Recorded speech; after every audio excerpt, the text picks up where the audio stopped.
नमस्कार, मैं प्रतिभा कुमारी, घाटशिला महाविद्यालय घाटशिला, हिंदी विभाग। आज मैं स्नातक प्रतिष्ठा तृतीय वर्ष DSC 1 विशेष पत्र खंड ख के अंतर्गत प्रेमचंद जी के व्यक्तित्व एवं कृतित्व के बारे में कुछ कहना चाहती हूँ। कथा सम्राट मुंशी प्रेमचंद जी का जन्म 31 जुलाई 1880 को वाराणसी के निकट लम्ही गांव में एक कायस्थ परिवार में हुआ था। लम्ही उत्तर प्रदेश राज्य के बनारस शहर के नज़दीक ही लगभग 4 मील दूर स्थित है। उनकी माता का नाम आनंदी देवी था तथा पिता मुंशी अजायब राय लम्ही में डाक मुंशी थे। उनकी शिक्षा का आरंभ उर्दू फारसी से हुआ। पढ़ने का शौक उन्हें बचपन से ही लग गया। 13 साल की उम्र में ही उन्होंने तिलस्मी ए होशरुबा पढ़ लिया और उन्होंने उर्दू के मशहूर रचनाकार रतननाथ सरशार, मिर्ज़ा हादी रुस्वा और मौलाना सरर के उपन्यासों से परिचय प्राप्त कर लिया। 1898 में मैट्रिक की परीक्षा उत्तीर्ण करने के बाद वे एक स्थानीय विद्यालय में शिक्षक नियुक्त हो गए। नौकरी के साथ ही उन्होंने पढ़ाई जारी रखी। 1910 में उन्होंने अंग्रेजी, दर्शन, फारसी और इतिहास लेकर इंटर पास किया और 1919 में BA पास करने के बाद शिक्षा विभाग के इंस्पेक्टर पद पर नियुक्त हुए। 7 वर्ष की अवस्था में उनकी माता और 14 वर्ष की अवस्था में पिता का देहांत हो जाने के कारण उनका प्रारंभिक जीवन संघर्षमय रहा। उनका पहला विवाह 15 साल की उम्र में हुआ जो सफल नहीं रहा। वे आर्य समाज से प्रभावित रहे जो उस समय का बहुत बड़ा धार्मिक और सामाजिक आंदोलन था। उन्होंने विधवा विवाह का समर्थन किया और 1906 में दूसरा विवाह अपनी प्रगतिशील परंपरा के अनुरूप बाल विधवा शिवरानी देवी से किया। उनकी 3 संतानें हुई श्रीपत राय, अमृत राय और कमला देवी श्रीवास्तव। 1910 में उनकी रचना सोजे वतन राष्ट्र का विलाप के लिए हमीरपुर के जिला कलेक्टर ने तलब किया और उन पर जनता को भड़काने का आरोप लगाया।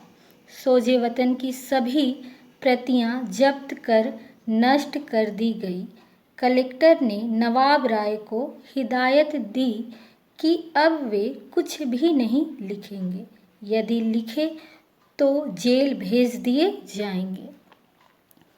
इस समय तक प्रेमचंद धनपत राय नाम से लिखते थे। उर्दू में प्रकाशित होने वाली जमाना पत्रिका के संपादक और उनके अजीज दोस्त मुंशी दया नारायण निगम की सलाह से वे प्रेमचंद नाम से लिखने लगे। उन्होंने आरंभिक लेखन जमाना पत्रिका में ही किया। जीवन के अंतिम दिनों में वे गंभीर रूप से बीमार पड़े। उनका उपन्यास मंगलसूत्र पूरा नहीं हो सका अर्थात अपूर्ण रहा और लंबी बीमारी के बाद 8 अक्टूबर 1936 को उनका निधन हो गया। उनका अंतिम उपन्यास मंगलसूत्र उनके पुत्र अमृत राय ने पूरा किया। प्रेमचंद की रचना दृष्टि विभिन्न साहित्य रूपों में प्रवृत्त हुई। बहुमुखी प्रतिभा संपन्न प्रेमचंद ने उपन्यास, कहानी, नाटक, समीक्षा, लेख, संपादकीय संस्मरण आदि अनेक विधाओं में साहित्य की सृष्टि की। प्रमुखतया उनकी ख्याति कथाकार के तौर पर हुई और अपने जीवन काल में ही वे उपन्यास सम्राट की उपाधि से सम्मानित हुए। उन्होंने कुल 15 उपन्यास, 300 से कुछ अधिक कहानियाँ, 3 नाटक, 10 अनुवाद, 7 बाल पुस्तकें तथा 1000 पृष्ठों के लेख, संपादकीय भाषण, भूमिका, पत्र आदि की रचना की। प्रेमचंद जी का पहला उर्दू उपन्यास अपूर्ण असरारे मआबिद उर्फ देवस्थान रहस्य उर्दू साप्ताहिक आवाज़ ए खल्क में 8 अक्टूबर 1903 से 1 फरवरी 1905 तक धारावाहिक रूप में प्रकाशित हुआ। उनका दूसरा उपन्यास हम खुरमा व हम सवाब, जिसका हिंदी रूपांतरण प्रेमा नाम से 1907 में प्रकाशित हुआ। चूँकि प्रेमचंद मूल रूप से उर्दू के लेखक थे और उर्दू से हिंदी में आए थे, इसलिए उनके सभी आरंभिक उपन्यास मूल रूप से उर्दू में लिखे गए और बाद में उनका हिंदी अनुवाद किया गया। सेवा सदन 1918, यह मूल रूप से उन्होंने बाजारे हुस्न नाम से पहले उर्दू में लिखा, लेकिन इसका हिंदी रूप सेवा सदन पहले प्रकाशित हुआ। यह उपन्यास उनका हिंदी में प्रकाशित होने वाला पहला उपन्यास था। इसकी बेहद लोकप्रियता ने प्रेमचंद को हिंदी का कथाकार बना दिया। प्रेमाश्रम 1922, इस उपन्यास का मसौदा भी पहले उर्दू में गोसाए आफियत नाम से तैयार हुआ था, लेकिन इसे पहले हिंदी में प्रकाशित कराया। रंगभूमि 1924, निर्मला 1925, कायाकल्प 1927, गबन, कर्मभूमि और गोदान 1936। पहला कहानी संग्रह सोजे वतन जून 1908 में प्रकाशित हुआ। इसी संग्रह की पहली कहानी दुनिया का सबसे अनमोल रत्न आमतौर पर उनकी पहली प्रकाशित कहानी माना जाता है। उनकी कहानी संग्रह इस प्रकार है: सप्त सरोज, नवनिधि, प्रेम पूर्णिमा, प्रेम पचीसी, प्रेम प्रतिमा, प्रेम द्वादशी, समर यात्रा, मानसरोवर भाग 1 व 2 और कफन। उनकी मृत्यु के बाद उनकी कहानियाँ मानसरोवर शीर्षक से 8 भागों में प्रकाशित हुई हैं। प्रेमचंद जी के नाटक इस प्रकार हैं: संग्राम 1923, करबला 1924, प्रेम की वेदी 1933। अमृत राय द्वारा संपादित प्रेमचंद विविध प्रसंग 3 भाग वास्तव में प्रेमचंद के लेखों का ही संकलन है। प्रेमचंद के निबंधों प्रकाशन संस्थान से कुछ विचार शीर्षक से भी छपे हैं। उनके प्रसिद्ध लेख इस प्रकार हैं: साहित्य का उद्देश्य, पुराना जमाना नया जमाना, स्वराज के फायदे, कहानी कला, कौमी भाषा के विकास में कुछ विचार, हिंदी उर्दू की एकता, महाजनी सभ्यता, उपन्यास, जीवन में साहित्य का स्थान। प्रेमचंद जी एक सफल अनुवादक भी थे। उन्होंने दूसरी भाषाओं के जिन लेखकों को पढ़ा और जिनसे प्रभावित हुए, उनकी कृतियों का अनुवाद भी किया।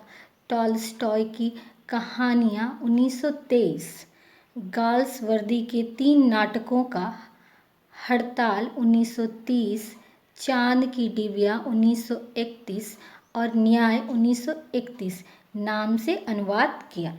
उनके द्वारा रतन नाथ सरशार के उर्दू उपन्यास फसान ए आज़ाद, हिंदी अनुवाद आज़ाद कथा मशहूर हुआ।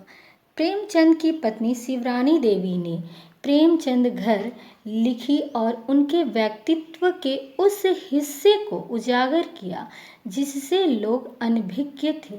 यह पुस्तक 1944 में पहली बार प्रकाशित हुई थी, लेकिन साहित्य के क्षेत्र में इसके महत्व का अंदाज़ा इसी बात से लगाया जा सकता है कि इसे दोबारा 2005 में संशोधित करके प्रकाशित की गई। इस काम को उनके ही नाती प्रबोध कुमार ने अंजाम दिया। इसका अंग्रेजी व हसन मंजर का किया हुआ उर्दू अनुवाद भी प्रकाशित हुआ।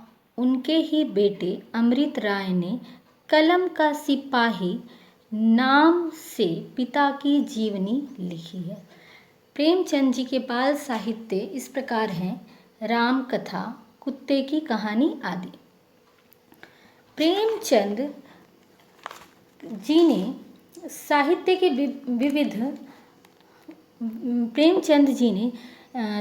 विविध विधाओं को तो लिखा ही था, साथ ही उन्होंने जिस गांव और शहर के परिवेश को देखा और जिया, उसकी अभिव्यक्ति उनके कथा साहित्य में मिलती है।